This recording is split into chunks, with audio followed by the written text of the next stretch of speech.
Bismillahirrahmanirrahim. Assalamualaikum warahmatullahi wabarakatuh. Alhamdulillahirabbil alamin. Asyhadu an la ilaha illallah wa asyhadu anna Muhammad Rasulullah. Allahumma sholli ala sayyidina Muhammad wa ala ali sayyidina Muhammad. Senang sekali bisa terus update nih teman-teman. Gimana keadaan kamu? Semoga Allah berikan kesehatan buat kamu. Kemudian Allah mudahkan setiap urusannya dan Allah kabulkan setiap hajatnya. Amin ya rabbal alamin. Sebelum kita mulai materi malam ini atau video kali ini, saya ingin informasikan buat kamu yang ingin mengikuti seminar offline yang saya adakan di Jakarta nanti tanggal 10 Desember, tepatnya di Tanah Abang di Hotel Asle. Untuk detailnya nanti silakan langsung hubungi nomor telepon yang tertera di layar monitor ya. Di sana kamu akan mendapatkan banyak materi terkait tentang harapan dan doamu, meningkatkan kembali kualitas diri, kemudian menggali potensi kekuatan bawah sadar untuk menarik yang diinginkan juga. Tentunya dengan program-program yang keren yang bisa kamu dapatkan, langsung saya bimbing, program magnet uang, program cinta, kemudian terapi mental block dan terapi luka batin. Jadi segera daftarkan diri kamu, dan untuk pendaftarannya hubungi nomor telepon yang tertera di layar monitor. Kemudian untuk yang online saya adakan juga untuk tanggal 14 November ini dengan pertemuan 6 kali dan bimbingan bonus ya sampai bulan Desember dengan tema lunas hutang. Di sana akan dijelaskan semua materinya dan bagaimana juga mempraktekannya. Selain daripada itu juga selalu dapat terapi dari saya ya. Untuk pendaftarannya silakan langsung hubungi nomor telepon yang tertera di layar monitor. Baik teman-teman, kali ini kita akan bahas tentang visualisasi yang lebih dalam lagi. Masih pada bingung tentang visualisasi ya? Simple sebenarnya dan mudah. Yang membuat sulit itu karena tidak paham tentang visualisasi. Kalau secara definisi ya, anggap saja begini, lebih mudahnya saya gunakan kalimat yang lebih mudah untuk difahami. Visualisasi itu membayangkan objek yang diinginkan. Sudah dimiliki, terjadi sekarang, seolah-olah itu sudah dimiliki dan merasa senang di sana. Yang menjadi bingung adalah bagaimana cara mempraktekannya. Saya akan bimbing kamu, saya akan berikan cara-caranya. Tetapi sebelum masuk kepada cara-caranya, ada sesuatu yang harus kamu ketahui dan perlu kamu ketahui intinya. Gini, visualisasi itu menjadi sulit untuk kamu praktekkan karena ada sebuah keharusan itu dilakukan di waktu-waktu tertentu. Kemudian visualisasinya itu seakan-akan kamu dipaksa untuk mengimajinasikan sesuatu yang kamu inginkan. Malah kebanyakan menurut saya yang dianggap visualisasi itu adalah sesuatu yang tidak direncanakan namun terbayangkan dalam pikiran. Bisa kadang-kadang sambil nyetir ya, itu sebenarnya sedang bervisualisasi, membayangkan. Kebanyakan kita misalkan contoh ya, sedang nyetir mobil atau naik motor, itu pikirannya entah kemana dan seakan-akan itu realita gitu loh. Kalau naik motor atau naik mobil nyetir gitu ya, itu pasti tetap akan sampai pada tujuannya. Ya, misalkan perjalanan ke kantor, tetapi kerjaan bawah sadar di saat nyetir itu yang kadang-kadang kita tak terfikirkan. Jadi maksud saya adalah visualisasi yang tidak sengaja itu powerful loh. Sama halnya seperti ngelamun. Orang banyak mengatakan bahwa ngelamun itu bukan visualisasi, justru melamun itu level visualisasi yang cukup baik dan bahkan sangat baik. Ibarat begini, kamu pernah nggak berada di satu kondisi sedang duduk sendiri, jelas ya, misalkan anggap sedang rintik hujan atau sedang hujan nih, karena cakung banget orang bilang zaman dulu ya, cuacanya mendukung gitu. Sedang duduk sendiri, sedang ngebayangin sesuatu, dan anggap saja itu bahasanya ngelamun, karena dari dulu kita tidak kenal dengan visualisasi sebenarnya. Kita lebih sering kita dengar adalah melamun. Kamu ngelamun satu hal. Nah, di dalam lamunan itu ceritanya itu spesifik banget. Alur ceritanya jelas, ada skenario bahkan di sana, ya. Dan diikuti alur ceritanya. Sampai selesai kamu melamun. Ketika selesai kamu seperti terkecoh bahwa saya sedang melamun nih sekarang. Padahal itu sebenar-benarnya adalah visualisasi. Coba diingat-ingat saat kamu ngelamun. Ada perpindahan. Menurut saya kayak trans gitu ya.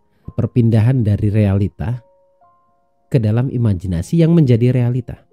Justru menurut saya ngelamun itu yang tidak dijadwalkan, tidak disengaja, itulah yang malah lebih tepat dalam visualisasi. Tapi kalau itu terencana, entah kenapa seperti ada yang berat gitu ya, seperti ada yang mengatakan dalam diri itu tidak mungkin gitu loh. Jadi belum sempurna dalam visualisasi. Jadi poin yang ingin saya sampaikan di sini adalah, yang perlu kamu sadari adalah bahwa ketika kamu ngelamun, kamu sebenarnya masuk dalam visualisasi yang sebenar-benarnya, karena melibatkan rasa di sana, dan seolah-olah sudah terjadi sekarang. Ya, sudah terjadi di saat kamu ngelamun itu. Jadi hati-hati. Nah, kebanyakan ngelamun ini malah ngelamunin yang negatif. Mengapa itu terjadi? Karena datanya selama ini memang tentang hal-hal yang negatif, kejadian-kejadian yang negatif. Akhirnya terbawa suasana di saat ngelamun, kepikirannya atau ngebayanginnya arahnya ke sesuatu yang tidak baik. Oke. Nah, sekarang saya kasih tahu caranya nih. Cara bervisualisasi atau cara melamunkan sesuatu agar lebih baik, ya, melamunkan sesuatu tepat pada yang diinginkan. Caranya sederhana. Jauh sebelum ini atau sekarang ini berlaku seterusnya, sibuklah membenahi diri. Sibuklah dengan perbaikan diri. Semakin kamu sering memperbaiki diri, ya, pola syukurnya, pola sedekahnya, pola pikirnya, pola tindakannya, semuanya diperbaiki. Dan sekali waktu nanti kalau terjadi ketidaksengajaan dalam melamun, saya bisa pastikan kamu pasti melamunkan sesuatu yang positif. Karena cikal bakal data sebelum kamu ngelamun itu adalah positif. Memang ini tidak bisa direncana, maka mulai dari sekarang perbaiki kualitas syukurmu, perbaiki kualitas tindakanmu, perbaiki kualitas bicaramu, perbaiki kualitas cara berpikirmu. Karena orang-orang yang sudah terbiasa dengan hal-hal positif, pikiran positif, ucapan dan tindakan yang positif atau rasa yang positif, ketika dia ngelamun, gak sengaja dia ngelamun, ya namanya ngelamun tidak direncana ya, gitu. Ketika dia ngelamun dengan tidak sengaja tadi, kebanyakan pikirannya juga akan melamunkan sesuatu yang positif. Ini kita bicara realitas saja. Sebenarnya tidak ada orang tidak bisa bervisualisasi. Tidak ada. Cuma mereka tidak paham tentang visualisasi. Tapi kalau ngelamun, semua orang pernah ngelamun. Jadi sebenarnya melamun, ya, melamun itu dari realita berpindah pada imajinasi, dan di dalam imajinasi melihat realita dan merasakan realita itu sendiri. Dan semua orang pernah mengalaminya.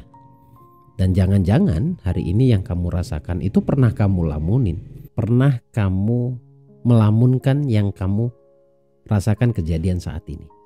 Hasil dari lamunanmu. Nah, sebenarnya melamun itu bukan sekedar melamun. Nah, melamunnya itulah yang disebut visualisasi. Jadi jangan dibuat ribet. Yang membuat kita ribet adalah karena memang jarang orang menjelaskan tentang melamun. Sepanjang yang saya tahu, orang melamun itu dia berpindah, ya, sekali lagi berpindah dari realita masuk dalam imajinasi dan melihat realita dalam imajinasi. Tetapi orang yang sudah sangat paham tentang keilmuan, dia melamunnya itu adalah melamunkan yang positif, pasti. Jadi ketika dia mau bervisualisasi itu, dia sudah tahu persis apa yang harus dia visualisasikan. Karena memang sudah paham banget tentang ilmunya, dia tahu persis apa yang harus dia visualisasikan. Tapi untuk kita yang awam, anggap saya juga awam, justru ketika saya melamun, itu menurut saya powerful.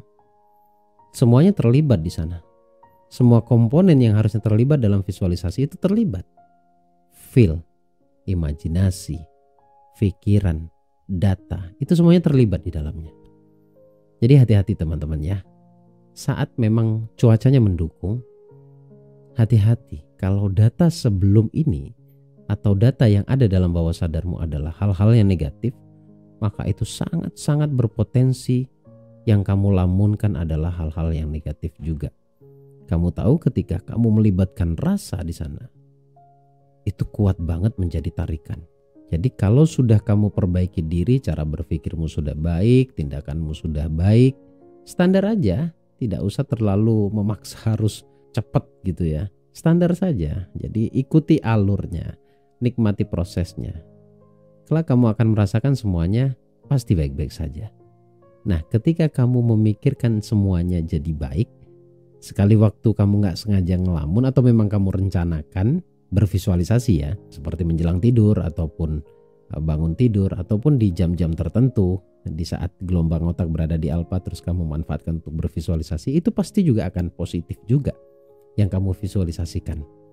Karena orang yang bervisualisasi kesulitan ataupun ternyata dia terjebak pada lamunan negatif, sudah bisa dipastikan data yang ada di dalam bawah sadarnya adalah data yang negatif pula.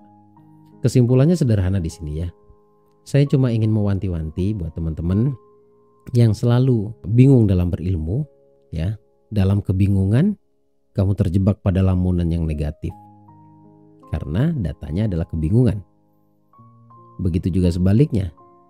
Kalau kamu terus follow video yang saya upload, pikiranmu hanya akan sibuk memikirkan sesuatu yang baik karena semuanya yang saya sampaikan adalah kebaikan. Dan sekali waktu kamu terjebak pada lamunan atau sedang ngelamun, kayaknya bisa dipastikan tuh. Yang kamu lamunin adalah yang benar-benar kamu inginkan. Karena tujuan dari visualisasi adalah menggambarkan yang diinginkan, membayangkan yang diinginkan, dirasakan keberadaannya, dan merasa itu sudah menjadi milikmu sekarang. Dan kondisi lamunan atau kita sedang melamun itu sudah memenuhi syarat visualisasi itu sendiri. Dalam lamunan itu sudah sempurna. Jadi hati-hati saat ngelamun, mendingan lamunin yang baik-baik saja. Gitu. Terima kasih teman-teman, semoga bermanfaat. Simple, singkat, diputar ulang videonya jika kamu masih belum paham. Kalau sudah paham, maka sibuklah untuk memperbaiki diri. Sampai ketemu di video berikutnya. Saya Bagus Baraja Al-Fakir Al-Dhaifillah. Assalamualaikum warahmatullahi wabarakatuh. Allahumma salli ala sayyidina Muhammad.